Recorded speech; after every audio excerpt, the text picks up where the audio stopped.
Cold Wind Talk. I'm Darren Aquino. That's Johnny Pizza. And there's Shannon Greer right down there. And we have a special guest again back. And before we get started with Chris LaMarche, we want to thank everybody for tuning in. We want to thank Triple Vibes Radio for producing us and bringing us to life to you. We want to thank Code Media Group for also supporting this effort and this show, and everything that comes together to put Code Wind Talk is a group of folks. It just don't happen. If you would have been with us the last 40 minutes, you'd see why. A lot of effort goes into this. So, and as you can see, look, Shannon's just fresh out of the beauty parlor. And so we want to thank everybody.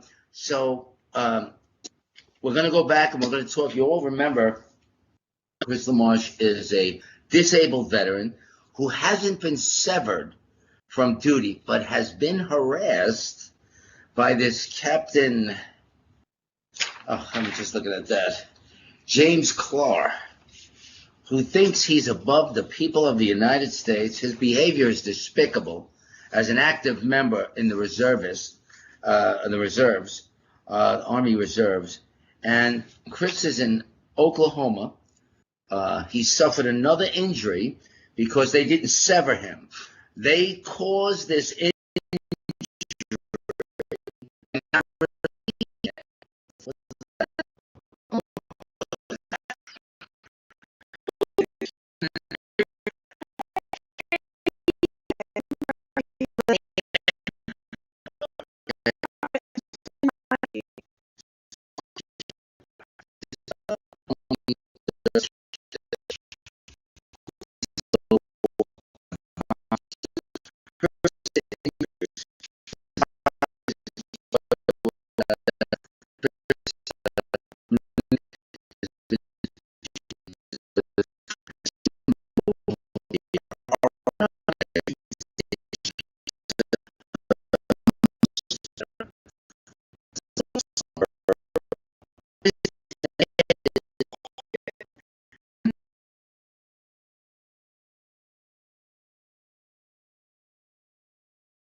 Sitting on steps.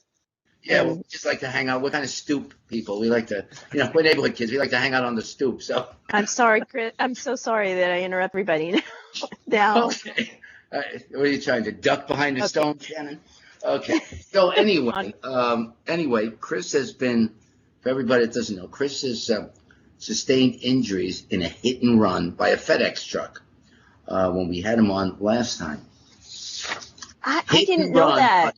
I didn't know that was why. Oh, yeah, it was a hit and run by FedEx. I didn't know that. Well, we know why they get there on time, because they hit and run. If they have an accident, they don't stay. They take off because they still live it. And they don't care the damage they leave in their pathway. So he suffered these injuries. And here's the key. The key, as an advocate, it said that you can't sue the military. That's a crock of shit. Mm-hmm. When it comes to the ADA, nobody is exempt because of the nature of the law. The ADA recognizes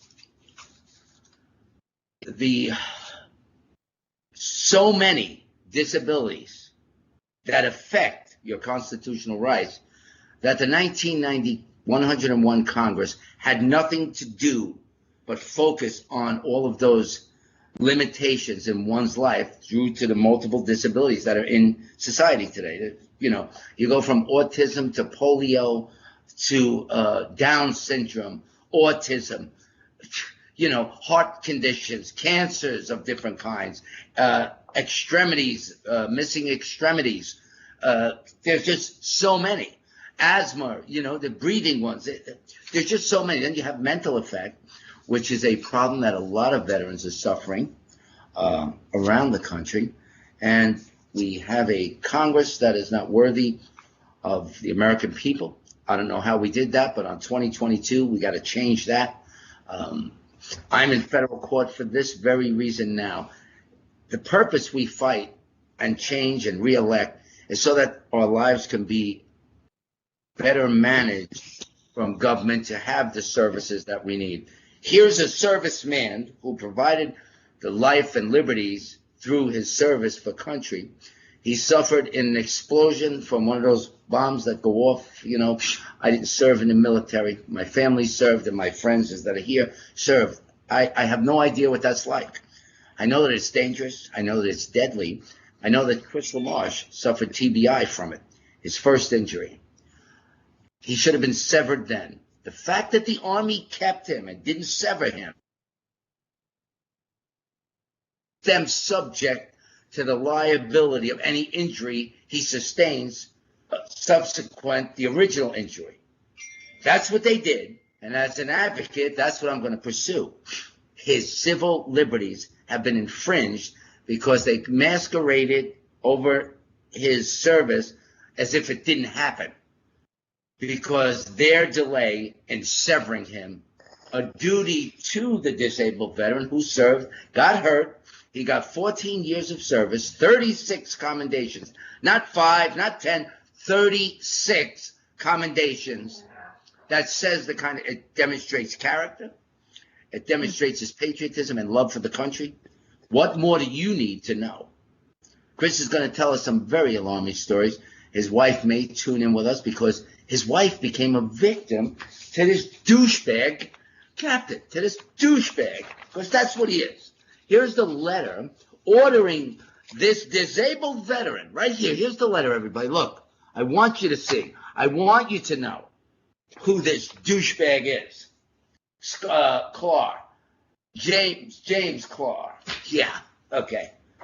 We'll get to him on another day, okay? He's not going to get away from this. Last time we had a senator, United States senator, the Republican senator from Oklahoma, took care of this in 30 days. The first thing they tried to do to Chris was say he was AWOL when he was in the hospital, laying in a bed.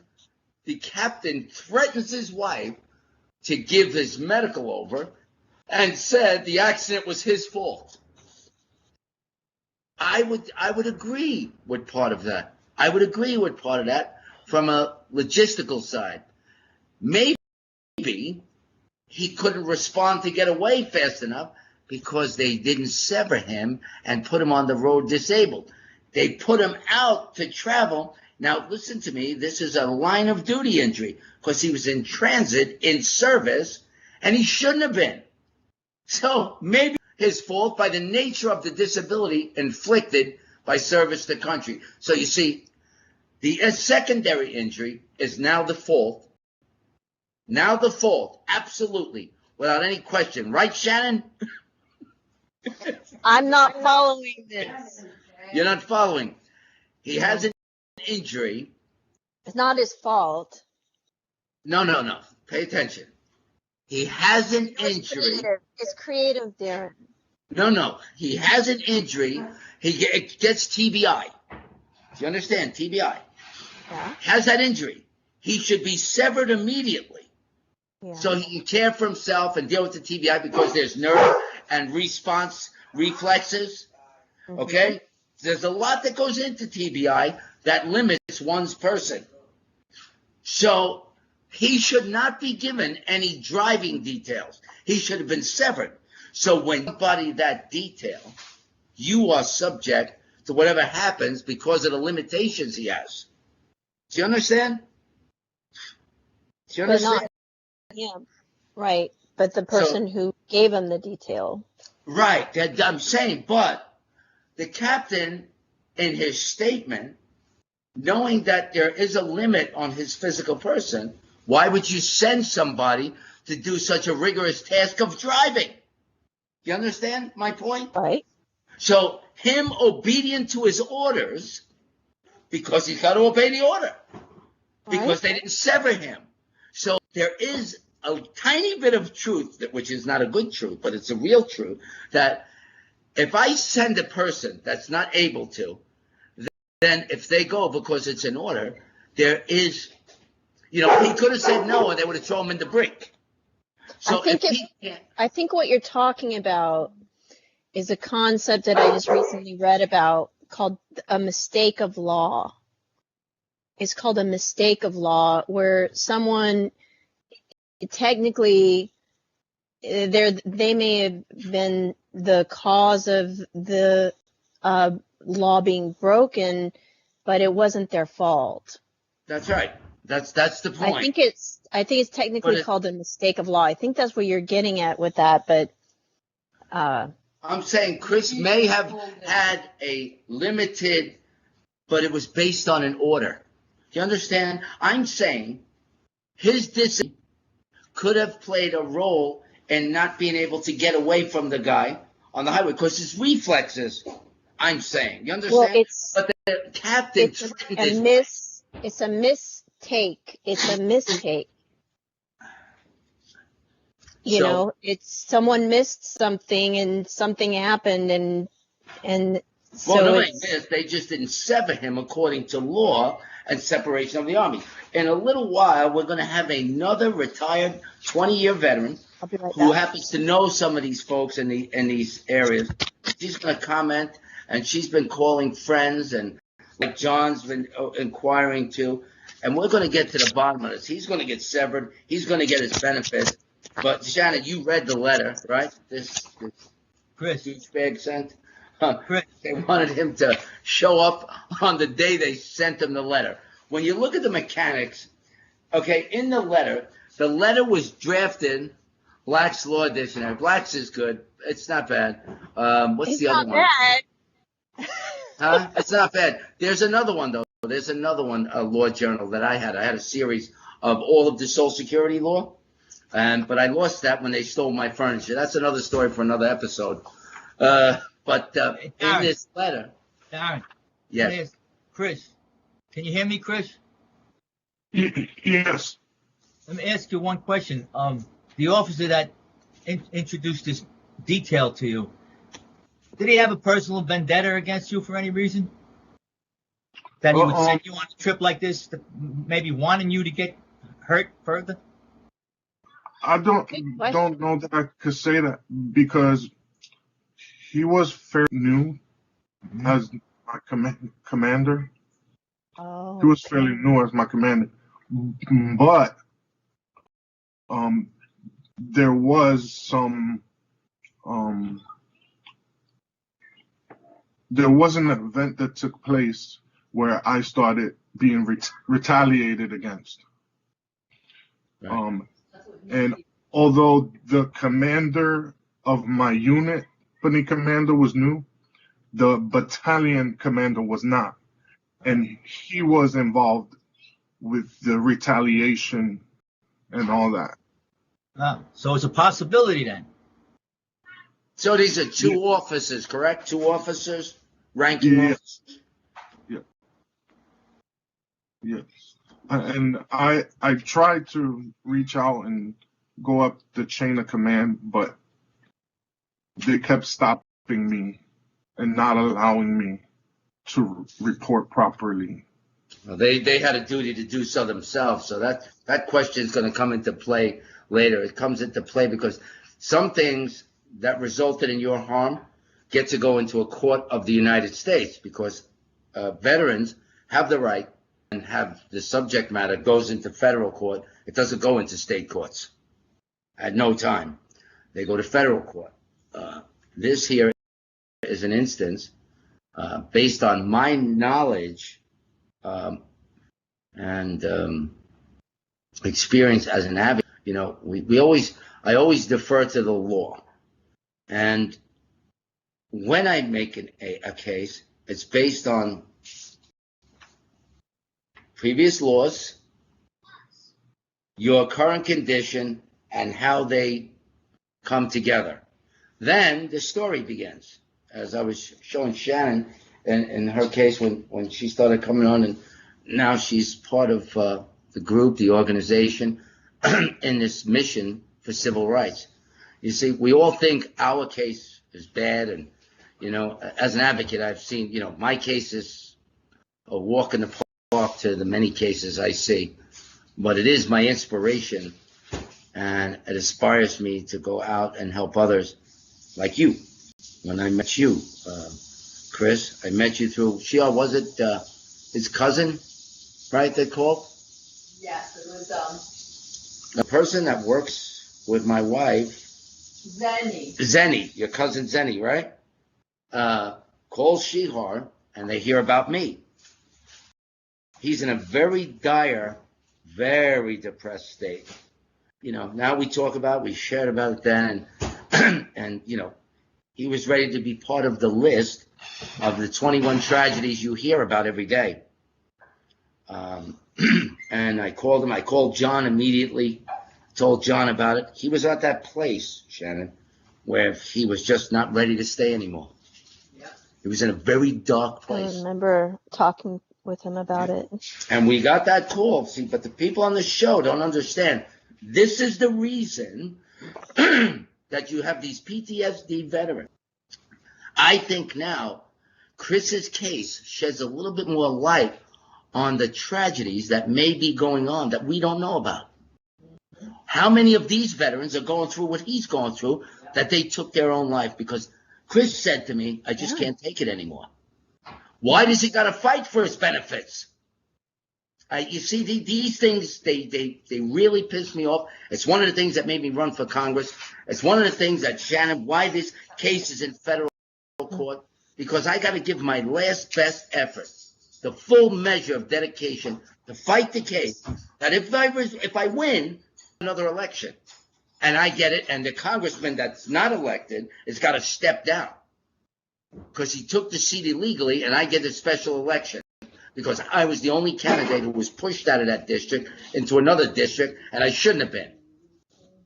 So there is no others, so they got to have a special election just for me, because we'd be in the midterms by the end of the year, and then I could serve in the 25th district. And these issues that veterans are suffering will be on the floor. I won't go to another topic until they address it.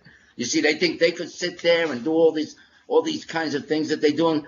If I stand up at the podium, I won't leave until they address it. They don't know me. When I'm dedicated, I will stand there, and I will not leave. I will not yield to anybody until they've yielded to my words. And, hopefully I get to do that, and we win this federal case, and I think we will. But I just think that this is horrible. Chris, tell us what's going on physically with you, and say hi to Shannon and John, and we're waiting for Nikki to come in. And Shihar saying hi. Hello, everyone. Thank you for having me on again. We love you, buddy. We want you whenever you want to be here. Thank you. I've been going through some recovery since my accident. I've not been able to do much that I used to be able to, and this whole situation is just impacting my whole family now. With my wife, depression and anxiety, and even my children. My son is 8 years old, and at times he just comes to me crying that why did FedEx have to do this to me? So he is traumatized by it. I'm sorry to hear that. Thank you. My wife is trying very hard to handle the daily tasks. Of course, because I'm not able to do much, like I mentioned, but I feel like it's that she's being taken advantage of, because she's being given orders by my commanders to do certain stuff. And, being one that's not in the military, she doesn't really know how to handle that. So it's become stressful for her, where she almost wants to give up. It's improper for them to do that. It's misconduct in a way. Yes, and It's not in a way. I would say it's misconduct, and it's bullying too. It's when wait till we hear from Yeah. Young in a few moments. It's intimidation. It's threatening intimidation, threatening to order a wife to surrender privacy documents to an officer and She's not not to a specific enlisted. department, because She's you a have to have civilian. Right. He has no authority over her at all. none, Right. none. Right. But the subject matter is also got to be looked at. We're talking about an officer is demanding to turn over HIPAA records, confidential records. As an officer, he has no authority. That's got to go through medical and HIPAA and the separation board. The officers they're not allowed to see it. It would violate his rights. I don't care if he's a general. He don't get to see the medical. But in this day and President of the age, United Darren, States don't get to see the medical. they get away with doing whatever they want because the Not anymore. courts are. How I mean, I'm in court proceedings for asserting my rights, and they act like I'm a criminal because I stood up for my rights. Then they side with the police officer, saying he might have had a bad day. You know, We don't care if he had a bad day. what if I had a bad day? You know, so he's more equal than I am. Like, you know, when are we going to hold people responsible? We got to go through court proceedings to simply state the facts and have Financial them. expense. Financial Yeah. expense. It wears us out. It makes us worry. It makes us stressed. It impacts our family life and They try to disrupts. take control of your life by doing such an act. I mean, they're destroying us spiritually by imposing these. Yes, you know, the emotional burden affects you and impacts And if you have you children, physically. It impacts children, you how physically. much more impacttive is it than that? I mean, you have It children, you have a but family.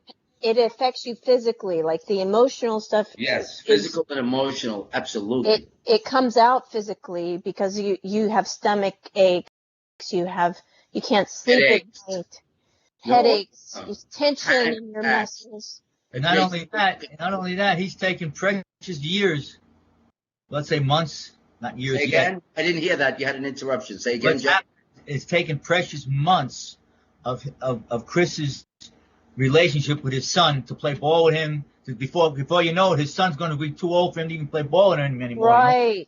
You know what I mean? Exactly. So that's precious time. It has robbed him of this point years. Years have passed. That he could have been severed and been focused. He should have not been active after the initial TBI injury from the explosion, where they still didn't give him his Purple Heart. Okay? He still didn't get his Purple Heart. I mean, this is like so ridiculous. John, we all know John is a war hero. He's a war hero. Combat Vietnam, Purple Heart, Silver Star, which is entitled the way what he did. And I always say that congressional is what he should have got. He saved more than one man, but in this era in which he did it, he went in to the gunfire. Like a fireman goes into the fire, he knows he goes in. He's either going to get burnt and die, or he's going to successfully fight the fire. That's why they're called firefighters. Fight the fires and save who's in there. John did that. Went through gunfire, pulled out two, went in for another guy while bullets are flying at him, like he's ducking bullets. Could you imagine that? A 19-year-old boy ducking bullets for his country's sake. One of the worst wars in the history of this country that later went, what were we doing there? I don't know. Tell that to the 58,000 families who lost their sons. Okay? And all they get is, on behalf of Grateful Nation, here's a flag. We take pride in that flag. The flag means much to us, but it's not enough from the government of the people to pass me off to just a flag. When they're alive and they suffer such harm, shouldn't we make their life more enjoyable because they suffered limb loss, brain damage from getting hit with these bombs and the grenades and shrapnels and bullets and And we give them what? What do we give them? Fight to see what the system that they put in place doesn't work. When I get elected to Congress, I'm going to make it work. I'm going to make it work that it works for those who work for this nation. We don't owe anything to the elected. The elected owe to us because they have a job that we, the people, everybody gets away from what it is we are. We, the people, have made this a sovereign nation of rights. Rights for us. These are the governors we put in place because naturally we can't do it every day on a daily basis. So we entrust in our states. How'd that work out for New York? John's still in New York. I was in New York, and we got a douchebag governor who murdered 15,000. When it comes to the rights, and this is why I'm talking about, Chris is a disabled veteran. It's not a question. He suffered the injury. They documented it. A bomb, one of the things blew up. What was that thing, Chris, that exploded? The mortar round. Right. And that caused the initial injury. And then you had something else too, right? Yeah, I went into cardiac arrest in 2015, and my heart stopped while I was on duty. And then I got resuscitated, and I had to have a heart implant. Yeah, and again, I was supposed to get out the military from that, but okay. And you see what I'm saying here? You see what I'm saying here? And we rely, and this is where the government of the people is not serving anybody but itself. You got this Governor Cuomo that gets away with murdering. He's named in the case because my uncle suffered harm, and my request that was faxed to his office. So I get to talk about the 15,000 that he murdered, showing reckless care, and my uncle was there during that time. And he got a sickness, removed his testicle, he was inflamed, and he's a disabled veteran. They cut off his nut. They don't tell us how. That could have been a form of COVID. He was there. They didn't release him till October. Remember, they called and said, uh-oh, because they didn't release him when I left the following year. They wouldn't release him to me. Taking away, imagine a facility taking over your rights. Not even a government entity. Stopping my uncle from leaving. Taking away his right of liberty. They're not going to get away with it. Shannon's paper's with us to help us out to get this. It's disgraceful. So the more debilitated you are, the more advantage they take is what I'm watching. That's what I'm watching. The less you can fight, the more they give you to fight. To barrage you and convolute the entire controversy. You can't find out where they started their discrimination. The good thing about my 37 years of advocating and being a street kid and learning, I see the nature of people and I follow the evidence because it's there. It's there. It's in the voice of every person who is present. It's there. The evidence is there. You know, it's like Shannon's case. When I went through the stuff with her and I made my issues for her, we'll talk about that in the show when Shannon talks about her case. When we get the victory and we watch them as they go, oh shit, we did the wrong thing here. We should have stayed away from that woman. That's what's going to happen. They're going to say, we should have known one year, especially that advocate guy. He's out of his mind. He caught us. He exposed us. That's what we intend to do. God is willing. Are you ready? That's what it comes down to. That's why, Chris, this is a pattern. Do you understand, Shannon, what I was talking about in RK? A pattern. We're showing government entities demonstrating a pattern depriving based on their ability. Where there's a pattern. Based on ability to defend, to acquire, there's a to call in your conspiracy. right. No, not a conspiracy. A pattern of discrimination by denying the entitlement because, first of all, it comes out of tax dollars. So to balance their government books, to make it look like everybody's doing a good job, suppress his 100% disability and make him wait and hope that he dies before it. That's the idea. My uncle's entitled to more money. They delay it. You know how long you had to wait just to transfer? They made it my cousin be his beneficiary. He can't be his own beneficiary. And then they said, well, they want to scrutinize me. I told them, hey, over here, you don't want to scrutinize me. That I can't have that. They wanted me to be the payee.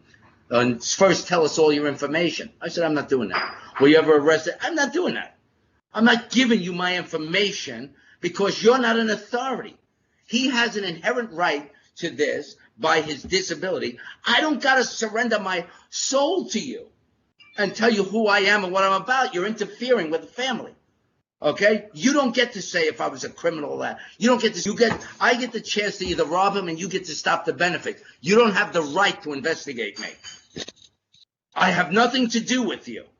You're me because I'm taking care of my uncle. You don't interfere and tell me. My cousin, I said, you do it because I ain't. Because I'll tell them go fuck themselves, and I don't care. You understand? You're not going to invade my privacy and give the excuse that, well, we're handing you his money. That's right. His money, not your money. You didn't care that the facility took it, and you want to investigate me? You let the facility take it for 3 years, and they robbed him, and you did nothing after I notified you early right away. They let them take it for another 2 years. When I said, stop that benefit, put it into the bank, they did nothing. I told the governor, do this. He didn't do it. Why is he complicit? He deprived me of due process. I'm on behalf of my uncle. The governor deprived my uncle of due process to protect his interests. And as a result of it, he suffered physical harm. That's where the suffering comes in, Shannon, in the case that we're doing in federal. That's how we nail him down. Because you have to go, the ADA says, go to the person. Now, you got to watch this now, and for Chris, too. See, I went right away to government for Chris. I went to the state because the military's a branch, so we need to go get a senator or a congressman. Deal with them. This is what they're doing to a citizen who is actually your constituent. Now get involved. And he did. He solved it in 30 days. Fastest I ever seen a senator work, because during the campaign, I'm like a colleague, a potential colleague, because I'm a Republican candidate, and he took the call. I left it on a Friday. His secretary called me on Saturday to say, listen, get this, and Monday, right, Chris? And we got that quickest ever. You understand? So we can no longer allow these entities or elected officials. The second an elected official tells you no, the ADA says follow chain of command. Go to the highest level of the person within the entity who has jurisdiction of giving you that accommodation, providing you with that needed accommodation. In this case, here, right? For him, what do you send him to Jersey for? He's in Oklahoma. He's debilitated. What's the point? You want to harass him. That's retaliation. Now, senators don't get engaged in the civil rights of liability, of litigation. But they must uphold his constitutional right to be afforded the protection in the category. He's disabled. They want him to come there for what? For what? For why? The military's huge. It's in every state in the union, right? Every branch. There's one in every state. Why can't he go in his state to have something? Why has he got to go back to New York? For what reason? Who does this man think he is? Does this man think he's above the Constitution when he's a government servant? So they attacked this poor man. I can't. That doesn't sit right with me. These are the very cases. So you go to chain of command, like a court. You go to the clerk. Who's responsible in the court? The clerk. Now, but the clerks listen to the judges. So now you got to get the chief administrative judge. So why did I sue the Supreme Court, Shannon? Because you are the clerk.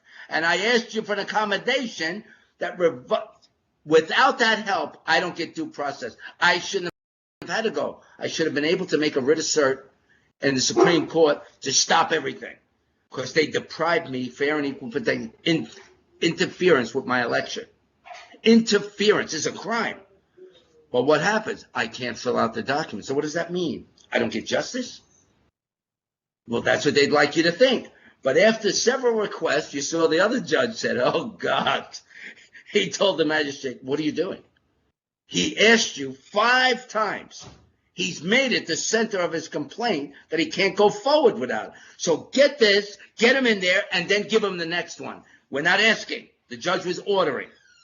He disregarded his thoughts. The magistrate, the glorified secretary is a magistrate for a district court judge. He's a glorified secretary with a robe.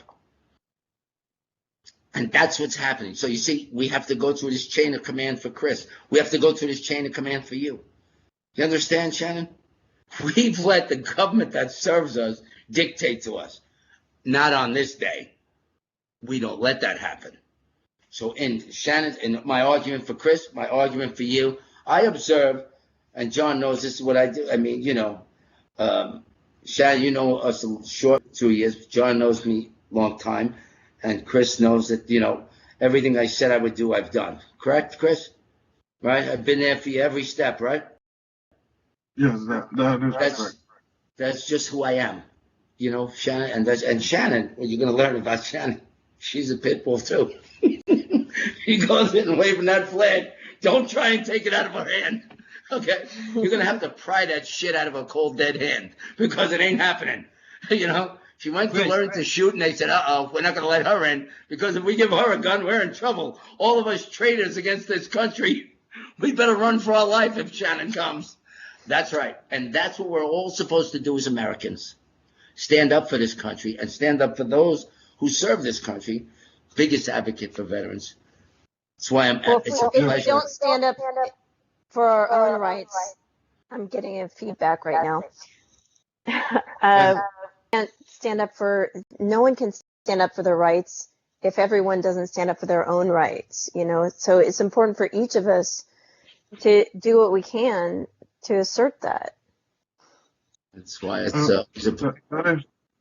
that is true, but when you get in a position like my wife keeps telling me, well, you're in the military, so it's different.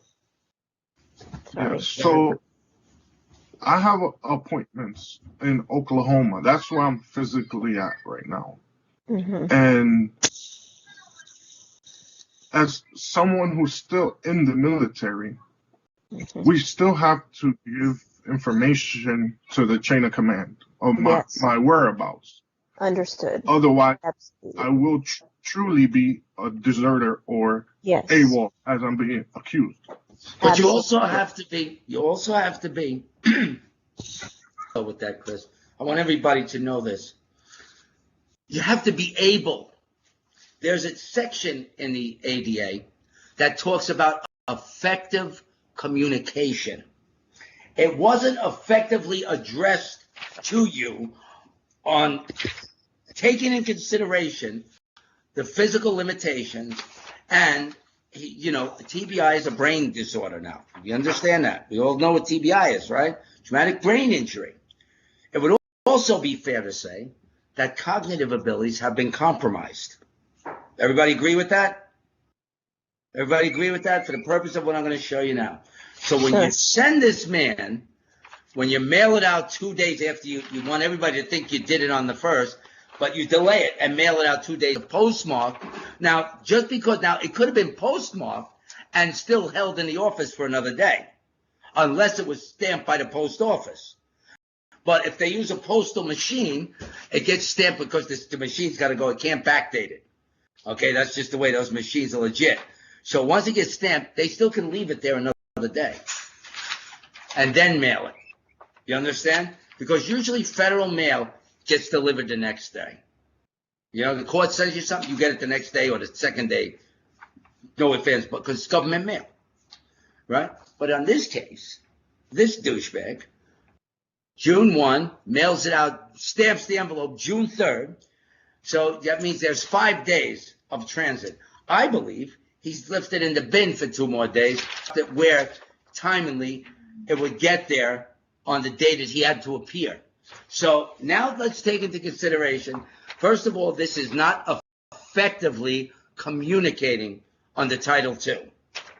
Effective communication, because they know through the medical and conditions that are in file. See, here's the thing.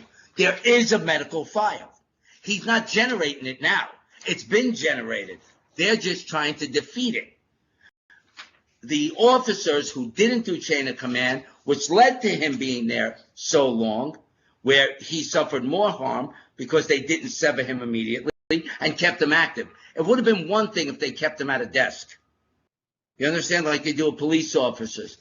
That's another issue. I mean, I fought so many disability cases for 9/11 guys and won every one of them. I've never lost the case. Never. I've never lost the case. And that offends some people. They don't care.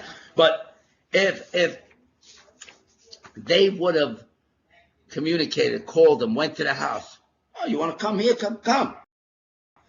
Effectively making sure that because of the TVI, does he understand the gravity of what the request is? They have a medical record. There is no fucking excuse for them to say, well, we didn't know. No. He's got a well-established medical record. So what you have here is retaliatory. No ifs, ands, buts about it. That's how a court's going to perceive it. An honorable jury's going to see it. And that's how we're going to pursue it. And when Shannon gets more involved and sees this, she's going to see. And the thing about advocates who have suffered injustice, Shannon, turn around. You're sideways. When Did people I go away? see, Oh, okay. when people see this what? Okay. When you see the injustice of what they did to Chris LaMarche, veteran, 14 years, injured in the line of duty, injured again in the line of duty, 3 times after a heart issue. He's still in the service because this guy has a heart-on for him. What he's doing. I'm really surprised about that. Yeah. Like, Why? Why are you surprised, Shannon? You had a cop tell you it's not about a mask. Let John tell you why. Chris, Yes. Yes. do you have personal possession of all your medical records? Yeah. Yes, I do. Okay, good. Okay. Because they lost mine. They lost mine very conveniently. That I had to stack them, and I had to go from my memory to write everything down. But I was just got out of the service. I went to get my medical records, and I personally dropped them off at the office. All right. Wow. And they disappeared conveniently. Oh. Yes.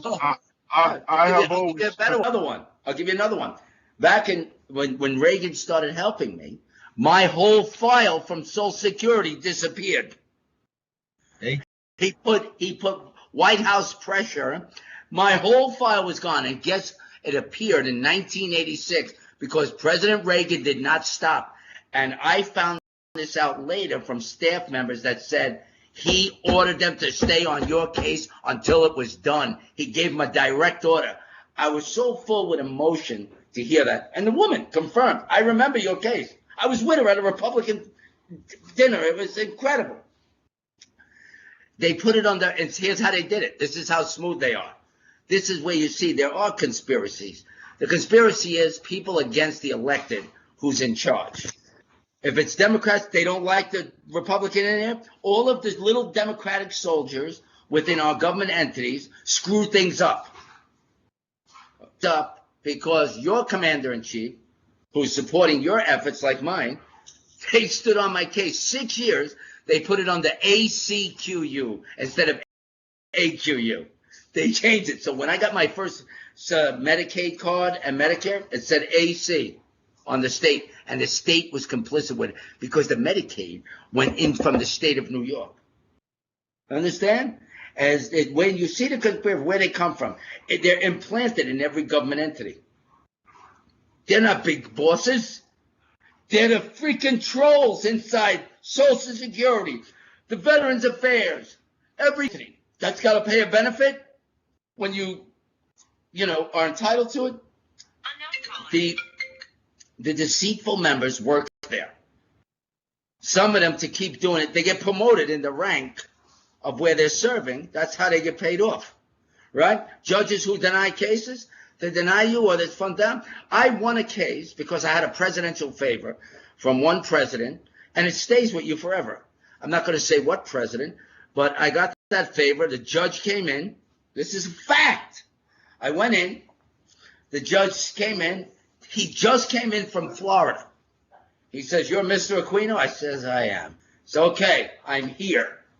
Little couple of things, little code words and things like that, because there is Freemasonry involved. There are lodge members. I'm a brother member. And I'm telling you this because the way our country is headed, it's headed for destruction because there isn't enough good guys to stop the bad guys that realize that this is true. We have enough physically to take back our country. We have enough Americans that will do it, patriots. We have enough. But you see what it is? It's convincing them. It seems so out of reach and far-fetched that they don't believe it. They say conspiracy theory. There's no theory. The judge sat down in front of me, went like this, listened to Shehar's daughter's case, right? I'm not going to say the names or nothing because, I got my presidential favor. It could have been anything. I gave it to Shehar's daughter because she needed her benefits. It could have been anything. I could have got it. It would have been a get out of jail free card because seated presidents get that. This seated president left that when I went in, the judge, and then the judge went back to Florida. Came in just for the case, right? Because of my dedication to one for 2 terms, I gave my full support, rallied for him, Didn't get it. They sent me a thing to work for the administration. Didn't do it because when they checked my line, my son was talking about marijuana on the phone. Boop, that cut me off. Right when that guy was going to work for him, and then the guy from the city, the former commissioner, was going to work for the president, and then that went out the window when they found out he had an illegal maid or something. I don't know. Anyway, so yeah, he's from Twitter. So anyway. I sat down. The judge went, okay, all right. Sitting there, he's listening to the evidence. It's there. That's good. In the letter, in the decision, just to finalize, it says, even though it was borderline, even though, this is how good the decision was. I said, holy shit, this is how you knew who rules. It was very important to see who rules. Even though she narrowly meets it, I'm going to give it to her. It didn't go to appeals council. It didn't go nowhere. She got the benefit. Even though it's iffy, I'm giving it to her. Even though no Social Security judge does that. We're done, Mr. Aquino. He got up, shook my hand. I left. It was in and out. And then a couple of times she was like tapping her head. She's sitting there tapping her head because he looks over at me like, what's that? What is that? She's sitting there like this. He's thinking, is she out of her mind? What? No. Okay, we're done. He thought it was like overacting. But she had the spinal injury in this, but there was some psychological issues because she had college and she's really smart, but depression and things and a spinal injury prevent you. You understand? So narrowly, he said, but I'm giving it to her. Boom. You understand? When you see the language of this decision, you go like this. As an advocate, doing hundreds of Social Security cases, when I saw this decision and I asked for my favor, and it came, how I read it was like, how did he do that? He's a judge. That's how he did it. That's how he did it. So when we get screwed, those people were elected, appointed, given an elevated captain position, because you're going to be the gatekeeper over that area, and me, congressman or senator, I'm going to make you in charge. But here's the thing. You got to balance it out. So some people get fucked and some people don't. You have to be the judge of that. So it's not a conspiracy. It's a fact. People want to think that's conspiracy out there. It's not a conspiracy. It's a fact of criminal behavior. Nepotism. It's full with many things. Criminal is one of them. It's to suit them and not bless you. What you're entitled, you're entitled. And what you're going to see is if we continue to go down this road and allow them to keep a fence around the Capitol, They're saying, you can't come in and stop us. They're saying, oh yeah, take it or leave it. You understand? We're in charge. You're not in charge. We are in charge. And this is why Chris is having problems, because these guys are part of the cronies that sit with the criminals against the country. What person in their right mind would deprive a veteran injured right there? Huh? You heard it. You're seeing it. Who would allow it? That's not a country of the people. That's not a government of the people. That's not my government. That's not the one I'm accustomed to. We the people mean something to me. It means something to me. Huh? In my case, it baffles my wife and I because it's not only a TBI, but from this car accident, I had damage to 3 parts of my spine, and it left me in a wheelchair, so physically I can't really move around a lot, right? I know. It says it here in the doctor's letter. We have the doctor's letter right here, everybody. There it is. There it is. Why weren't you off a medical discharge from the doctors? Right. Well, They're trying to intercept that. That's what they're trying to do now. So my recovery is being hindered because my wife makes appointments for me, and we give the information to the chain of command, and what do? They go and cancel the appointments.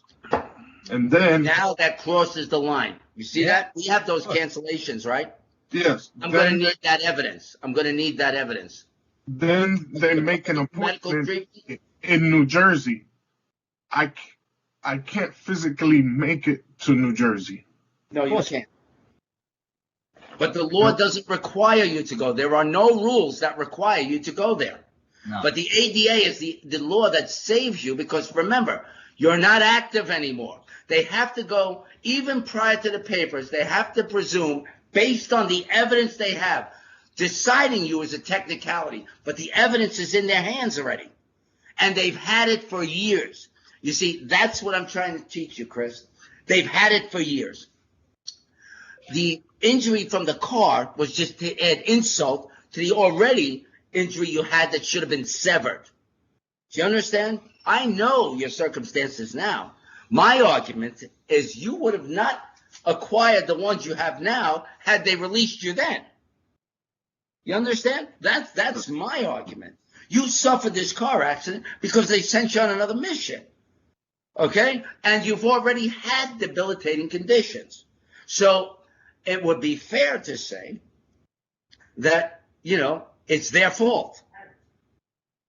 Because they had papers to relieve you in 2016. Why is it in 2019 you're still there? And they're sending you on details. They need to explain that to a jury. They need to convince a judge that they were right. And there's no judge in his right mind unless he's one of the criminal cronies of certain administrations, of this current administration, or a leftover from Obama. Or they might have some special favors. That's right. Or the guy, the officer, maybe somebody's kiss ass, and this is what happens. But you see, that's where you're supposed to recognize, you, me, and everybody listening. That's a government against the people. That's the duty call in the Constitution. And my favorite part that now Shannon makes a record of it in the 3rd paragraph, the train of abuses, the string or train of abuses, whatever you want to call them. That's the call to duty. Whenever you see this, and it gives a little bit more, it just outlines one thing. These are criminals, and unless you throw them off, it's going to continue. And then your liberties and freedoms are gone. And that's all there is to it. That's all there is to it. Benjamin Franklin stressed that in many areas, especially with congressmen giving themselves their own paycheck. He was totally against it at the Continental Congress. He was totally against it at the convention. You can't do that. You know, you can't let a guy blow his own self up, like, you know what I mean? Puff himself. You can't do that, and you can't determine what his pay is. You know, term limits should have been established. Yes, Shannon? Well, I saw you I wanted in. to hear more from Chris and from you about what's happening next. Like, what's the plan? Well, I was going to call my own militia. We were going to surround the barracks and call the captain out and arrest him. Make a "We the People" arrest. Chris likes the sound of that. He doesn't want to admit it, but I envisioned it. Okay, we're going to make a Look, "We the Derek, People" you arrest. read mind. You are a mind reader. And that's what we got to do. Where's Nikki?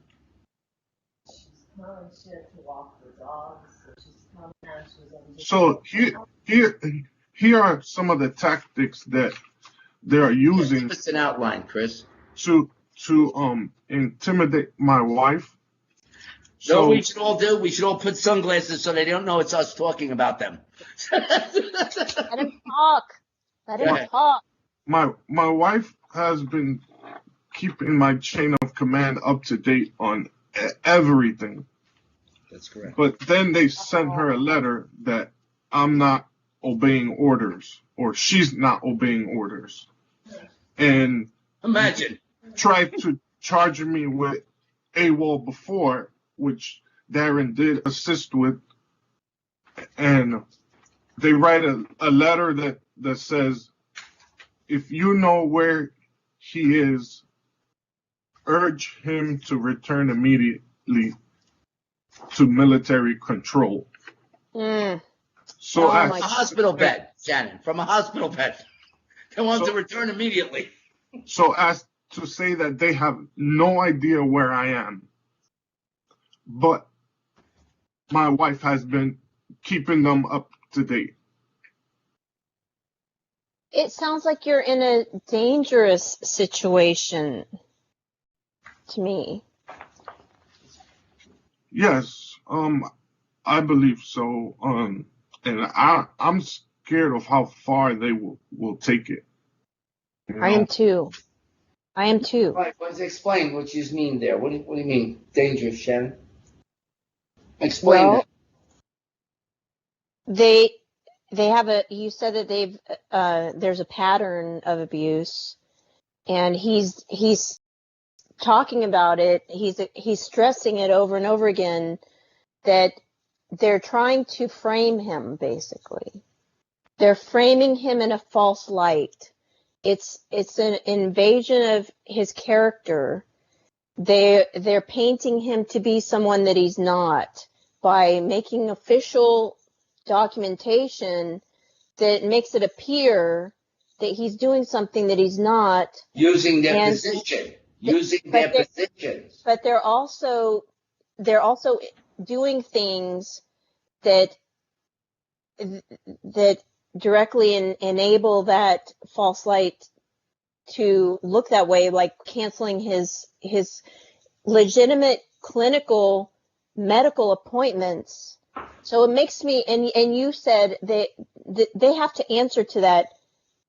Well, the thing is that they don't even have to answer to that. Just what they're doing makes everybody say, when you hear these facts, it makes you say, why are they doing that to this man? I mean, they certainly wouldn't do that to everybody, would they? And so it does have the strong appearance, based on their behaviors and the pattern of actions they've taken against you to paint you in the false light, they do have some kind of, they're holding some kind of they're trying to get back at you for some reason. Like they're holding some kind of a grudge against you, and maybe you're not aware of it. But this is a captain trying to use his influence. You are 100% what I believe to be right. Because this all started, I made a I went Yes. through the proper channels, and Yes, I you talked showed about that evidence. before. I showed emails, text messages.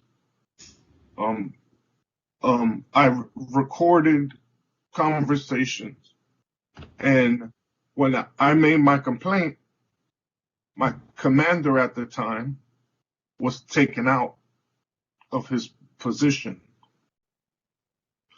So once the next commander came in, from day one, retaliation. And see, I've seen this, I've heard, not seen it myself, but my husband in the Navy had a situation that reminds me of what you're describing. And that was when I first met him. He was telling me about it happening to him in the Navy. So that, that's an abuse of power. That's what it is. Yes, and the commander who came in was a friend of And the this commander involved, taken out. and I'm sorry, but to say this, but it involved a racial aspect to it. In this case, it was Filipino. It was a new command that had come in, and there was something about one of the commanders wanted to go on a vacation for a week, and they put my husband in charge of something that he didn't have enough clearance to be over or authorized in, and so he didn't want to take it because if anything happened, he would take the blame for it, and so he wanted to put in an official documentation to request that he didn't get assigned to that duty. And I wasn't there, so I might get some. I'm trying to give an overview of how I understood it, but it basically impacted the commander wanting to take the person in charge over him wanting to take this vacation, and because he dared to file these papers to say, hey, technically I'm not supposed to do this, that I'm not qualified for it, it's a breach, then they took retaliation against him. And when he was done with John, I don't know what it's called when you're done with the service and I see him, I gotta interrupt. When you're done, you're discharged. Okay, so when he was getting discharged, then he got this a very bad report based on that. They gave him a false bad report that was a blight on his record, out of retaliation for making it difficult for his supervisor to take a little vacation because they didn't have the proper person to take over the duty. So it sounds, and that's what it sounds like. And I had remembered, I guess, in the back of my mind that you had told me that story because it clicked last time as familiar. It reminded me of my husband's story. So I know it goes on. Clearly, it goes on. Yeah, and I have some similar traits in my story because I have a lot of very good annual reports, and then once this happened, I had a very terrible poor report on me. So it was out of character. It was out of character for you to get that one bad report. You can look at the entire, the record, and that should speak for itself right there because it happened simultaneously. This evidentiary right there, Darren, for to call into question a bad faith report on on the part of your superiors. Yes, and you know, they do things like I mentioned earlier. They cancel my appointment in Oklahoma and make an appointment in New Jersey, and then Yes. I'm not able to attend. So they Yes. send this letter That makes you look bad. You did not attend your appointment. your command They are just ordered. You did not attend your command ordered appointment. So now you are in violation of Article 68, 86 and 92 of the Uniform Code Violation of of what Military article? Justice. I missed that because it kept breaking up. You're in violation of what article? Article 86 and 92, which is 86 is AWOL and 92 is disobeying a direct order. GR, please take Brutus away. Come and sit here. As promised, we told you that our friend. Okay, Brutus, go inside. The dogs get a little anxious because Nikki has dogs that's actually Brutus's girlfriend. So he's thinking she's here because the owner is here. So Nikki Nunn is here. She is a retired. How long did you do? 20? 16. 16 years. Army. This is Army. John is a How you guys? combat Vietnam veteran. Purple Nice. Heart, Silver Star. Nice to meet you. And Nikki's really good with some of these, and she's sore. There's the letter you didn't see. Yeah. So my background is 42 Alpha. I'm human resources. I'm the one who processes all the stuff that you've got sent to you. So that might come in handy. We pull out the big dogs. Can I say something to Chris? It just kind of stands out in my mind that sometimes when other people hear your story, they seize on something that is like probably the most, the thing that should be highlighted the most. But when it's happening to you, you're focused on your emotions more. So sometimes you don't really understand or can't see it because you're in it. One of the most important things to seize upon is to stress to everybody who's hearing your story. And I just feel, and Darren, you can tell me if I'm on point or not with this. It seems to me that the thing that you need to lay down first when you're telling your story is believe that you are being discriminated against out of retaliation for this past, the thing that happened in the past, thing that you're talking about. Yeah, that should be stressed first. That should be stressed first, that you're being discriminated against and taken advantage of because of your disabilities. So that's the ADA violation. But the reason, the motive for it is out of retaliation. yes, I agree with No that. doubt about it. But here's what we don't do, Shannon. Remember we talked about pulling out the evidence last? We don't want to stress that first because when they go and they'll mount the defense against that.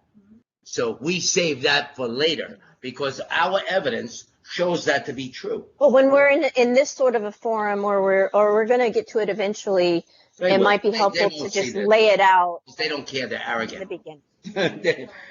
The people that we're up against are arrogant.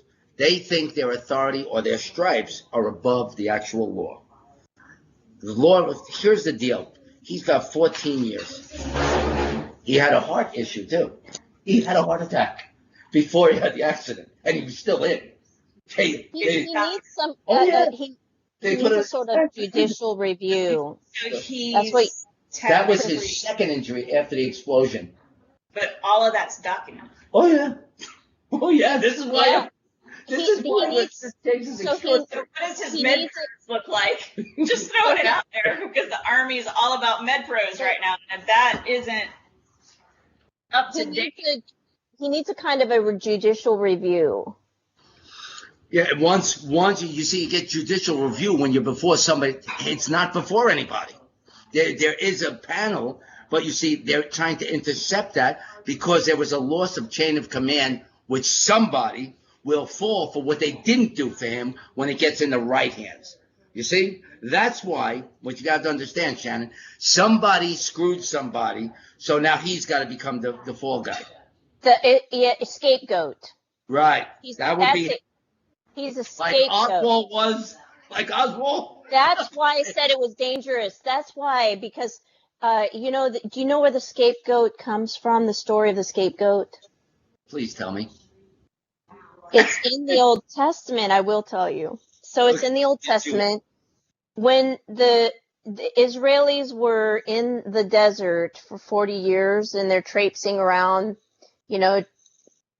God punished them and basically because they worshiped the golden calf, and he says 40 years now the generation that did that will die before they see the promised land. That's and right. part of those requirements was the law that was laid down, the Mosaic laws. And part of the Mosaic laws was that all of the sins of the tribe,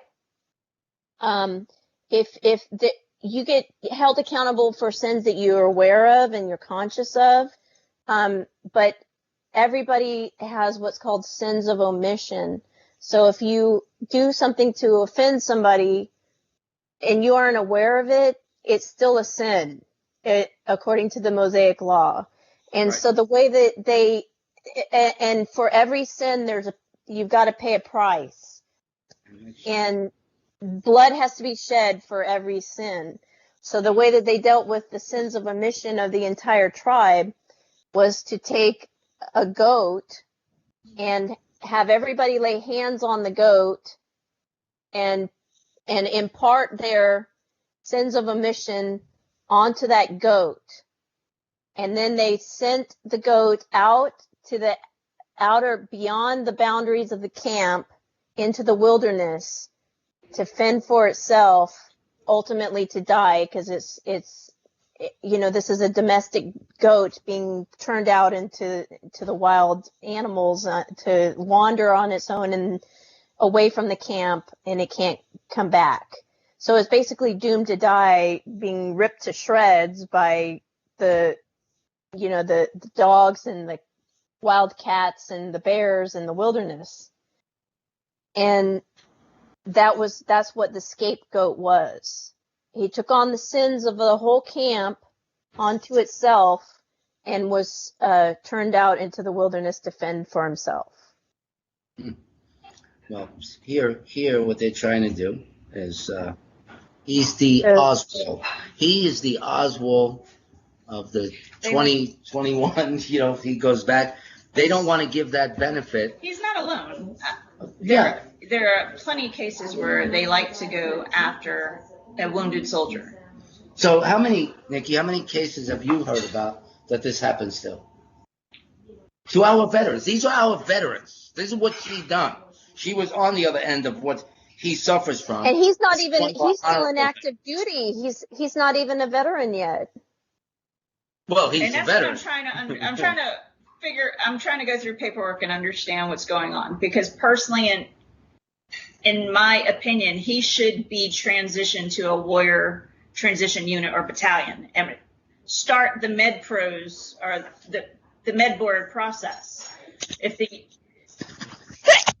With dignity. God bless. What's going on right now is someone is out to get you, basically, and you're not. There's in Schofield Barracks alone. There's our WTU, when I was out processing, because that's how I med boarded, we had at least 300 soldiers in there. But I'd say like 80 of them, their first sergeant or the commanding officer just had a hard on going after that soldier and trying to screw the soldier out of anything they could. So how horrible is that? Listen, everybody. Isn't that terrible? Shannon, here we have. It's despicable. It makes me not want. I told my son, I hear stories like this. I hear them from my husband, what he went through, and it makes mothers not want to Children. send their children into that, because this is a matter of great importance, because if it happened to Chris, it could happen to my son. You know, it's just, we've got to stand up and say that is not going to happen. Now, you guys, I don't know what happened to you guys. You're sort of frozen, Darren. Can you guys see? He's got the Silver Star. And here's the thing. Those veterans in a war that made no sense took 58,000 American boys. He had to bring home his cousin's body, 19. He got blown up. They grew up like brothers. Right. Old Italian family up in the Bronx. They grow up, and they go a couple months apart. They're writing each other. He comes back. That's what the book's about, The Last Goodbye. Right. And we forgot to tell you about that, but we'll talk about that after this, because it was so important that Nikki got here to share and give some input. I told John about you that we're talking. I said, because all of you guys are Army. You know, majority on my side are Marines.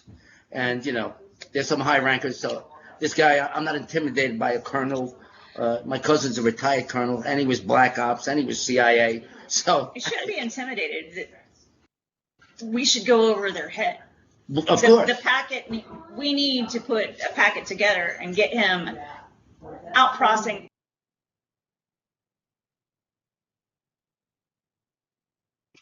I lost their sound. Can you guys hear them? No.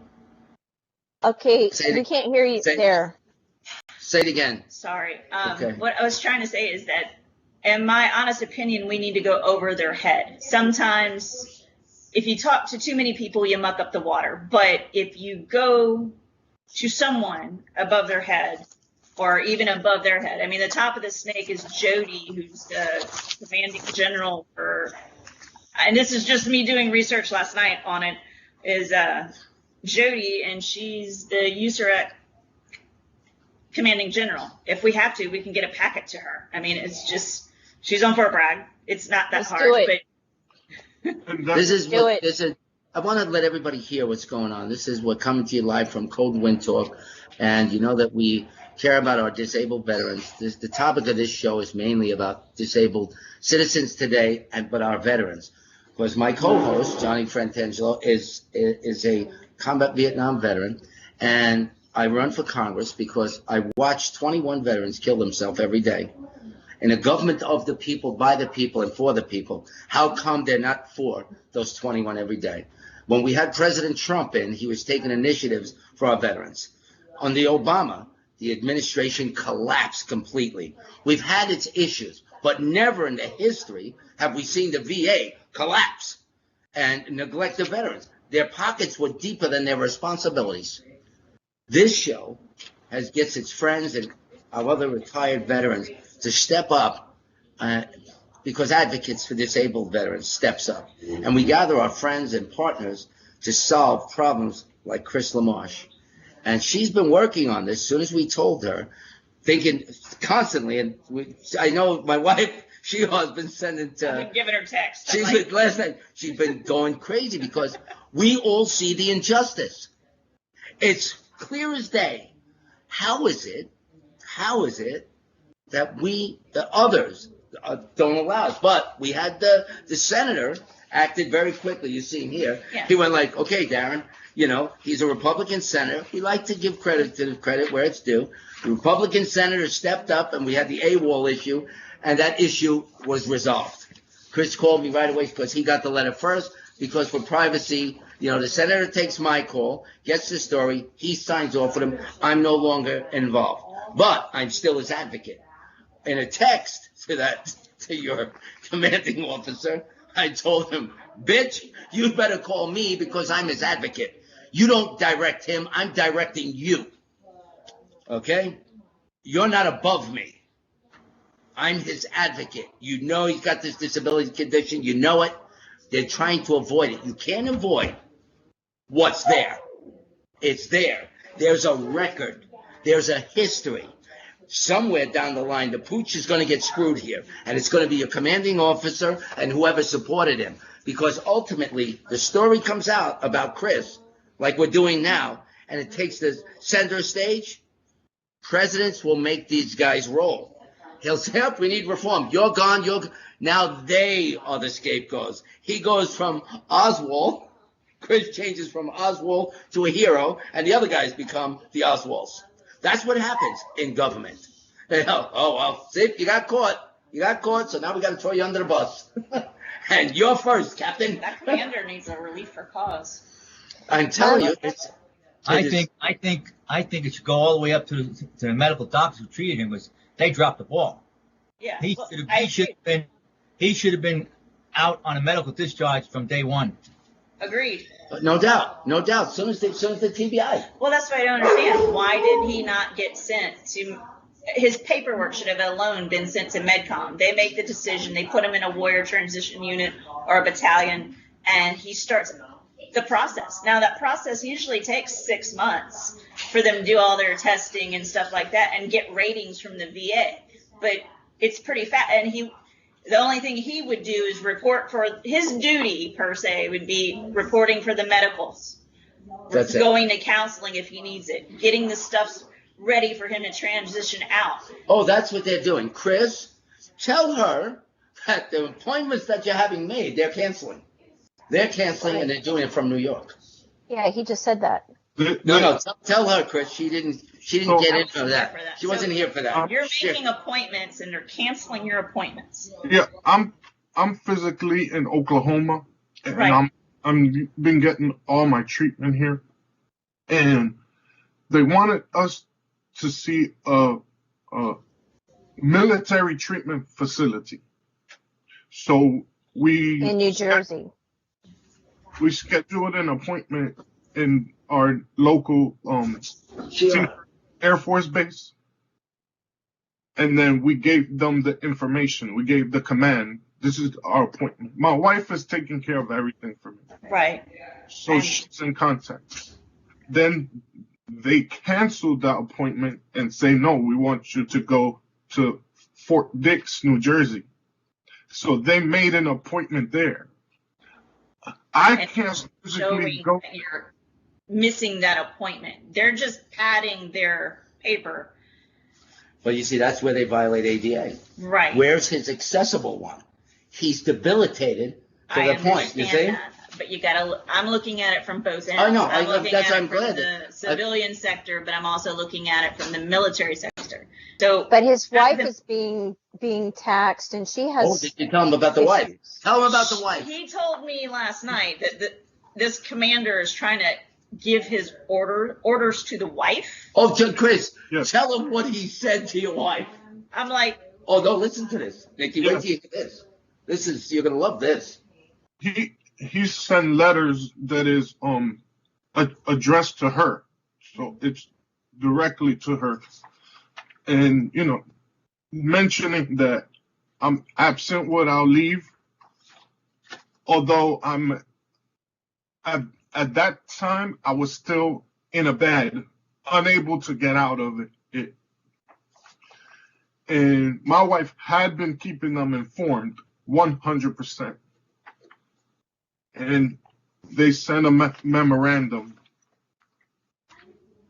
If you know where he is, please urge him to return immediately to military control. He's in the hospital. So what is she gonna do with this information, being that she never was in? She doesn't. That's why it's dangerous. That's why he's in danger. Right away, she's going crazy. right. Sure, And- we understand the stress in that. They make it appear. The FRG. Where's the person that she's supposed to be able to communicate with the unit? That was my whole argument. That makes no sense. So You know, if I said may, directing them if to you guys don't communicate. mind, I just want to read from the law dictionary what a false light is, and then I want to say what a false report is. Let me start with false report. A false report is in criminal law. So it's a crime to make a false report. Yes, And in the military law, I'm sure you have the crime of false report. It would be good to find that, because what they're doing is they're making false reports to paint you in a false light. And those That's are right. two legal terms. And the false light is an invasion of your privacy, and it's a tort. It's a civil action of a tort. But the false report is crime.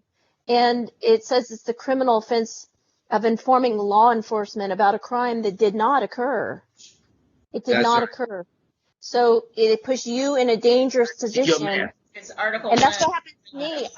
I was guilty of a false report. She gave you the article. Shannon, what's the article number? The article that you're referring to, the false report or false light, is 107 of the UCMJ. And that's for the military? Yes, in the UCMJ. Okay. So, and then, but what about false light? What's UCMJ? Military law. Okay. Thank you for finding that so quickly. All the articles, like the articles that they are trying to that's your counterclaim right there. Disobeying a direct order was one of them. Yeah, disobeying a direct order. Well, they want to call 86 there. 86 is failure by a member of the armed forces to report. So failure to report, and then 92 is disobeying a direct order, which that's standard UCMJ, any type. Whenever you're in trouble, those two are definitely in there. Same thing with an Article 15, you know what's half your pay or, quarter. You know how that's going to come back on them, right? I do, and that's what I'm saying. I want to see whatever y'all are willing to show me, because... Oh, yeah, we're going to give you everything. We got his whole file. I got everything. And I have... I'm a paperwork collector. I collect everything that ever happened in the Army to me. So I can put a warrior transition unit, packet together, because you have to submit the packet to MedCom to get approval. I say go over this guy's head. Let's do it. The commander's head. You can talk to your first sergeant. You can go to the battalion commander, your brigade commander, and if need be, the lady general. The commanding general that's on, her name's Jody Daniels. We need to go to Jody Daniels. And she's USAREC and Fort Bragg. But before you do that, you have to have all your ducks in a row, because they're just going to swat it out if you don't. So you could talk to we have all the medical. There's all the medical. I know, but she'll turn it over to somebody on MedCom.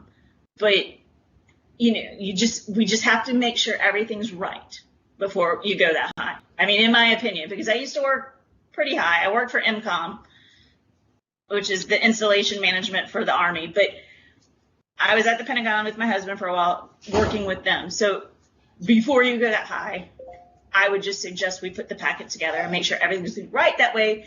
Because their mentality is, you have a problem, what are your solutions? And if you don't have a solution, they're just going to kick it back. So put the solution. It sounds like there. Chris has everything pretty well. He and his wife we have an entire file on it ready. We have all his medical. We have all the threats from the commanding officer to the wife, texting. Yeah. The commanding officer texted the wife. That's a whole nother case, and I would love to hand that over to Oh, Chris. yeah, well, we're going to give it. Chris, make sure, again, just in case we don't have it, with Cynthia, the text that he gave to her, because that goes outside the scope of duty. That's that's something for CID. Yeah, that's they're going to say, what are you doing? Why are you contacting his wife? Yeah, but another thing you got to look at, you got to make sure that he doesn't have anything that they can retaliate on. Exactly. To combat you on. You know what I'm saying? That's you exactly go for everything right now. Huh?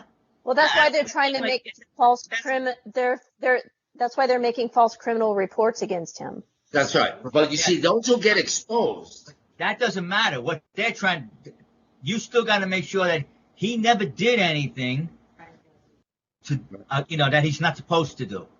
That he might not be saying, or he forgot. Okay? Because if you give them this kind of a feedback and you're going to go over their heads, they're going to say, look, I want you to investigate this guy, and I want every single thing that he did or said to anybody. So that you got to be careful with. Okay? Well, he doesn't have anything bad except that one thing with the gas card, right? That's it. Where you actually did the other soldier, because it was the same thing. It was just the other person used it. And all they can do about that is charge him, charge him the amount or whatever. Yeah. I mean, I don't know. Yeah, the what It's was not it, like like AWOL. It's $25 a not. take card It's not away. You get an treason. Article 15 possibly, for Yeah, whatever but reason. It's not going to end his treason. career. It's not No, AWOL. it wasn't when he told me. I said that was just the officer being a douchebag, Yeah. just to lash out at him because the guy's got here's what they look at too. He's got 36 commendations. I don't know many people that got 36. Agreed. 36. That's a lot. That is. That's a lot of commendations. It says for most of his career before he was hurt, for all of his career before he was hurt, he did the right thing, and he was recognized for it. And then there's this whole pattern. And then all of a sudden, patterns one that blight. I talk about of the pattern, which is in government, like I showed you, how they deprive, how Andrew Cuomo got away. This is from high government to low government to the employees in the areas, the entities of how they get away with it. Same way, imagine a governor signing an order to intrude a nursing home. It's not a public hospital. It's a private facility where people go to ultimately die. What he did in violation of law, depriving them due process, to have an outcome, to have a word to say, whoa, your executive order doesn't give you the right to infect my home. That's what they did. They infected the home of 15,000 that resulted in death. That's what they did. And he's responsible for high crimes and misdemeanors because he did it under Article 1 in 1985. You see, I thought about it. It's a 1985 claim. He used his political influence to also leverage the campaign to give favor to himself and an entire party as the state chairman head, as the governor. And what did he do? He killed 15,000 vulnerable disabled folks who had no recourse because their disability prevented them. That's where effective communication comes in, due process comes in. You can't come into somebody's house, kill them, and think they have no rights. They have every right. My uncle is a survivor, so I'm bringing that issue under those claims, Shannon. That's what we're going under. 83 and 85. And then when you said that, it reminded me of under false in the legal dictionary. There's the False Claims Act, and it's from 1937, and it says a federal statute establishing civil and criminal penalties against persons who bill the government falsely, deliver less to the government than represented, or use a fake record to decrease an obligation to the government. That's to decrease it to the government, but what about it's 18 USCA sections 286 to 287 and 31 USCA sections 3729 to 3733, but it says the act may be enforced either by the Attorney General or by a private person in a qui tam action, and it's also termed the Lincoln Law. That's right, the Lincoln Law. That's where I know the Lincoln Law. That's where you have to initiate the case for the Attorney General, and you get 50% of what the proceeds are tax-free. But I don't know if it would apply in the military aspect. I'm just saying there's probably a parallel law.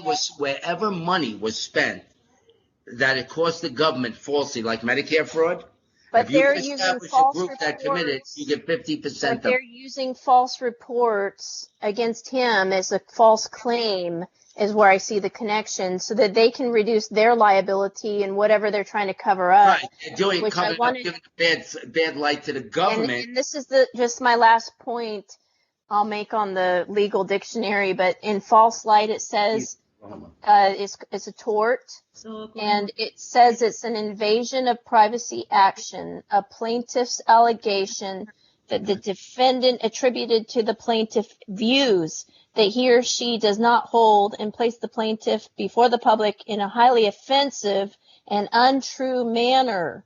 And the views that's being painted on Chris is that he's a traitor and he went AWOL because he's not loyal to his country, and that is a view that they are painting on him as a traitor. He's a criminal and a traitor, and that's why they're making these false AWOL reports. And it says, see restatement second or torts, section 652E. If the matter involves the public interest, which I think it does, the plaintiff must prove the defendant's malice. That's right.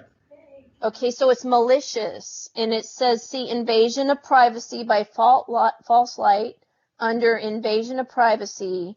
Save those topics, Shannon, because that's all of it, all three that you mentioned, 1, 2, and 3. Defamation, and number 2 is in maritime law, it's a signal displayed intentionally to lure a vessel into danger, which is what I said. They're luring him into danger using a false signal. That's so right. These people are using falseness. Remember, Shannon, keep those 3 topics, put them together, and then we'll go over them for him. Yeah, and it's just it's under falseness. They're liars. Right, but when we talk about it, we got to associate it to where it began, where we show the first sign of false light. And that's the retaliatory act. They're retaliating based upon his true report. Yeah, because someone didn't report it properly, and it makes them look bad, so they have to say something other because he was the commanding officer and is responsible for the officers underneath him. And this officer got hurt. Chris, after you had the explosion, it was after that you had the heart attack, right? Yeah, yes. Tell Nikki about the heart attack. Yes. I was on duty and I just fell out and I had to get resuscitated. Luckily, I was at the clinic at the time, so they had the medical staff there to do what needed to be done. Then a month after that, I had my surgery to get a heart implant. Okay. So since did you get an actual new heart? No. Okay. It's a device to like a valve to help monitor because I have episodes where I pass out. Oh, what did they put, a pacemaker? No, it's a loop recorder. Okay. Yeah. Oh. So But it's documented in your records. Yes, I have How do they miss this? How do they miss that? How do you miss? I'm eating this up because this is all juice for he should be able to get damages. He should have been. We'll get more than that. So here I'll take you back even further. So after I came back from Iraq, I did go straight into the WTU in 2010. And so they were tracking you then? Yeah, I did July of 2010. So When the bomb blew up, that was in Iraq? Yes. And from July 2010, I think, to like April to 2011, I was in the WTU. So they made a whole packet and everything, and but then they sent me back out. Who sent you back out? The WTU. They returned me back to duty. To duty. Yes. Then in 2015, I had the heart issue, and in 2016, they started a med board for me for that issue. Okay. For the heart and for both?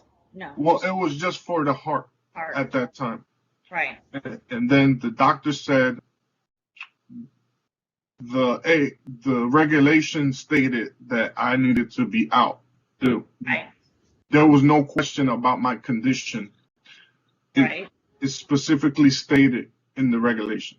So he returned me to duty for 90 days. Okay. And in that... Go ahead. I'm sorry. In that time, I got PCS. So it's almost like all of that went away. Like, I never heard anything. I tried to call people. Nobody knew. Chris, Do you have any of those records? Yes. I need to see those records. Get me those records, Chris. Okay. Because that is going to be your doorway. And they're going to have to retroactively go back and do what they needed to do then. That's Because your ticket. that's enough. Right That's there. your ticket. It's a ticket. But what I need, if you have any, and please hear me out, if you have anything from when you went through basic training, sick call slips, anything like that, it will help your case. I know that sounds redundant and ridiculous, but I'm telling you as a 42 Alpha, any paper you have, trail, going to sick call, getting diagnosed with asthma, getting diagnosed with anything, it's all part of a file. And it will help you in the long run. So if we can get that put together, I promise we'll get it fixed. Yes, I was fortunate enough to have my first platoon sergeant was very, very good. And she told me, because I went to Iraq, or we got orders maybe 4 months after I joined the Army. And she told me, be prepared, document, keep copies and everything. So That was best advice. From the beginning, I have been keeping documents. Okay.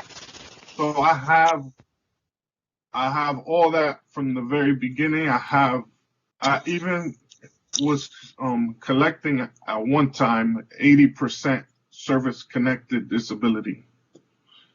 Yes. Then I don't understand why they even kept them. For me to understand the complete story, I have to see the paperwork. I need to know why they returned you to duty, gave you orders to PCS. I mean, it's crazy. Isn't this story crazy? Because there's no connection. That's the problem. Right. That's the problem. See, I'm active duty, or I was active duty, so reserve, like, coming to orders, like Title 10 orders, bringing y'all in and stuff like that. I did that. That's part of what I did. Okay, so I'm running this me down. learning how they brought you on, then put you not out, but you were evidently at some point, you said 80% rated by the VA, and then came back on. It doesn't compute. I need to see the documentation and figure out why WTU released you at all. And if you had heart surgery, the doctor that told you needed to be out, he's absolutely right. That is part of the regulation. You can have cancer, you can have AIDS or HIV and be in the Army as long as you're not deployable. At least this was when in 2013 when I was still in. So some of the things. Some of them are a disability, right, to stay there as long as you can perform some sort of Right, duty. but with the heart condition. And that's if you want to stay there. Right. If you don't, they works the opposite way as well. Exactly.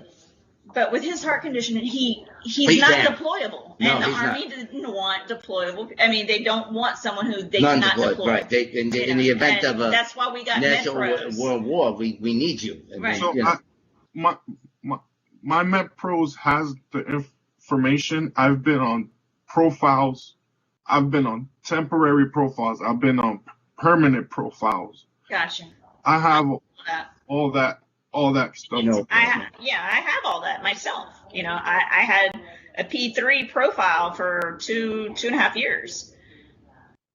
I got hurt in basic. In basic, I got injured. Had like spiral fractures in both knees. So they sent me home.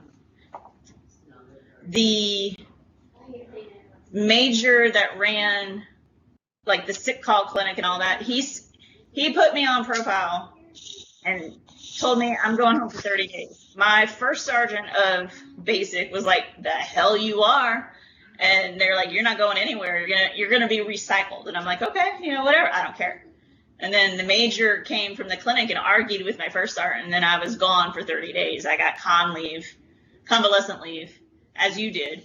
And then I came back and I finished up. And then AIT, went to Germany for 4 months, deployed. So I got my orders just like you. It was only in 4 months, and then bam. And then you went to Iraq? I went to Doha. I went to Qatar for a while. Really? Yeah. Do you have action? I was deployed, but I didn't shoot. I was always paperwork. That's why I said. You never shot? No, never had to. But you were ready to, right? Yeah. Oh, yeah. You were all geared up and everything. Had all, Yes, we all were. but you shit ready, right? You ready? Yes. In case they came in to try and interfere with your paperwork.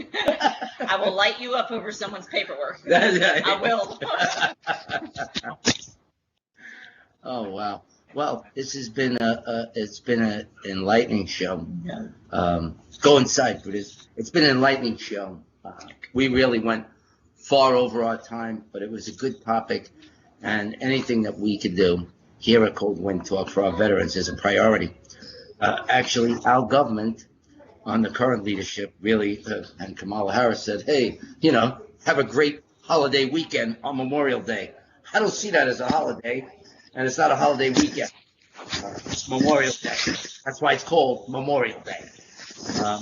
The fact that she says in one of her statements, the veterans can take care of themselves. Yeah, if we get rid of you in government, we can take care of ourselves. If we can have back our own authority, we put bad stewards at the helm. That's what we did.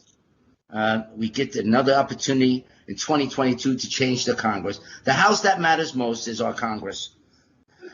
Very important, because if we get a dominant legislative body, those laws are going to get passed. First and foremost, we have to solve these issues. We should never, ever see a Chris LaMarche or a Nikki Nunn complaining about benefits. Not ever. We should never see that. We've listened to people complain about going and fighting for this country. We've seen people run to Canada in fear of fighting for this country. And they're traitors. You can't live and love up the benefits and suck them all up and enjoy the freedom. And then when it comes time to pay the debt back to keep the country strong, you can't run away. That's a traitor. But when you got those folks like Nikki, like Chris, like you, John, who bear the evidence of the injuries, of dedication, and some paid with the full measure of dedication and gave it all, like your cousin. At 19, when there is a problem for a benefit, I hold those accountable, not in the office of the military, but in the office of Congress. That is our body that directs that body. There's nothing. There are no laws unless Congress establishes those laws. No other branch of government can put a law in place. None. The entity does not serve itself. It is our military branch of service. And the men and women who serve today, we have such an amazing amount of women. And I say this all the time. Back in the day, you had women that served in different capacities. You had them working. I was looking in the 1940s. The women stepped up. They went into the making bullets and everything that we were challenged with. But then there were nurses there down in Pearl Harbor. When those buildings got bombed, they died. They were serving men. They were pulling them out. That was service to country. Now, some people didn't recognize. But as an advocate, and as a family of 7 generations, I recognize that women have played a major role in every war that this country has gone through. From Civil War to current war. Women have died in fighting even for their husbands. Civil War must have been crazy back then. But when we get into World War I, World War II, sacrifices were made, nurses died, buildings blew up, and they forgot the women that were there. But they recognized the role that they played because they were fighting for their families and their husbands and their loved ones, because they wanted their fathers back of their children. And there were men that said they didn't care, and they could have stayed, and there were them that could have stayed because they had only one son. They didn't have to go because, they wouldn't make them go. But they went. So many went when those world wars because we weren't letting no other country take over America. Now, when we get to this point, where's the respect for the service? You see, that comes from Congress and not from the actual branch. They have a protocol, but Congress is the one who sets the protocol. So we have to be very diligent and vigilant seeing what's going on and knowing what we need to do on 2022. Enough with these old-time congressmen. Goodbye. New blood, new visions, new direction, because we got many new problems. We should never, ever see what's going on with Chris LaMarche. Not ever. We need to stop the 21 killing themselves every day. We have the resources. There's no excuse. Their excuses is there's other COVID. Listen, Governor Cuomo murdered. I want this clear. He murdered them and violated the Constitution, high crimes and misdemeanors against the people that had sovereign rights. If you do it in a military branch, it's arrogance, because the commanding officer is not in charge of his life. And he's not, when they can get away with retaliated because he's disabled, because somebody didn't do their job, now they got to cover it and put him in a false light, as the law would say, as Shannon pointed out. False claims. Shannon pointed out, not of her opinion, from the law book. You see, that's what's great about this forum here at Cold Wind Talk. We tell it true. We tell it real. There are no lies here. What we are bringing to you, America, is the truth and what you can do about it. When I called a friend and she heard your family, military, it's like John. It's like your family. This is your extended family, because you're all served in service to country. And when they screw you, then I step up. And we're happy that she came. Nikki says she's going to make it. We're going to put this together, and we're going to get them. Like I told that captain in the text, Nikki, I'm coming for your you. help. Of course. You know, so this is what it's I'm about. happy to help. So I want to, Chris, Sean is still with us. Vital. So we're gonna sign off. I mean, we've done a lot of time. So I want you to rest up, Good to Chris. see Get me everybody. everything. It was nice to meet you all, Chris. So again, let me say a few things. On next Wednesday, we're going to be broadcasting live from the launching of CV19 magazine at the Taylor House on 8th Avenue in New York. And that's going to be an amazing event. John is going to be there with us, and he's got books that you can purchase, and he will sign for you The Last Goodbye. We are also working on, and we could use you in that movie as a consultant too. We're making the treatment, and we finished the treatment. Now we're going to make a storyboard for The Last Goodbye, which is John's story and his cousin. It's going to be, we're making the mini series. We're putting it together and hope that probably Netflix or maybe the History Channel. I'm not crazy about Netflix because they're communist. But listen, we don't care. You know, They're all communists. They're all communists. They hate us now. Everybody hates American patriots, and they hate our American soldiers. Go figure. But when trouble hits the fan, when shit hits the fan, who's the first to go? You, and Nikki. These are the ones, and they're the last ones to get respect. That's why here we are so happy to come, and we lift up our veterans to all of you. So let's remember, we want to thank Triple Vibes. We want to thank Sean for helping with the production. We want to thank Code Media, Carl Vanivius III, who's also a partner to CV Magazine. You know, we want to thank everybody. And John, we got to go to lastgoodbye-book.com. How about that? You got it right. I got it right. Don't ask me to do it again. I got too much on my plate. So we want to thank everybody. We want to thank Nikki for coming and bringing support. This is the beginning of the end of this problem. Nikki's going to get this help together. Chris, you're going to send us that other evidence that she knows that was her area. And Shannon and I will be looking at the legal aspect of where do we go after that. I know some staff judge advocates too. So. Huh? They what? I said I used to work for the staff judge advocate too. So. Really? Oh, we're gonna go to staff judge advocate. All right. So we're gonna find out that, and me and Shannon we'll be looking over the legal aspects and see what we're gonna do about this FedEx truck. They dropped this case. The guy that was doing his medical there, the lawyer, dropped this case. They abandoned him. He was abandoned by everyone. And you know why? Because that was a military guy. Yeah. And they walked away. They walked away now they're complicit. He had a right to defense. Has a right. A civil right. Why? Because it's a fundamental right. And there is no criminal is to have it. It has to be a fundamental right that's affected. And this is from the mouth of Sonia Sotomayor. Tell me face to face while I was at the Supreme Court. Don't ever let them tell you that you're not entitled to counsel. It matters what the subject is for the appointment of counsel whenever a fundamental right is threatened, civil or criminal. You are entitled to counsel. Do not be told otherwise, she said. Do not accept their no answer. And so I want to thank you today for another Code Win Talk. We'll see you next week live from New York. John and I will be live. Shannon will be with us. And we'll be live all together in one place because New York, we're back. When you open the magazine, I've added a new page. And wait till you see it. Wait till you see it. I'm not going to tell you, but I'm just going to give you a clue. New York, we're back. And that's what we're going to do. And you can come if you want to take a ride to New York.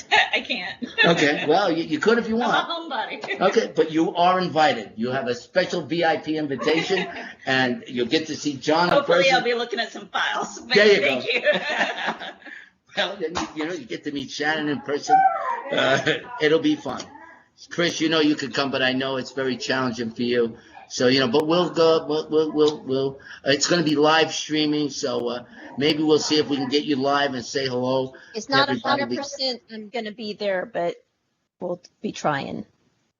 It's like that, huh? Like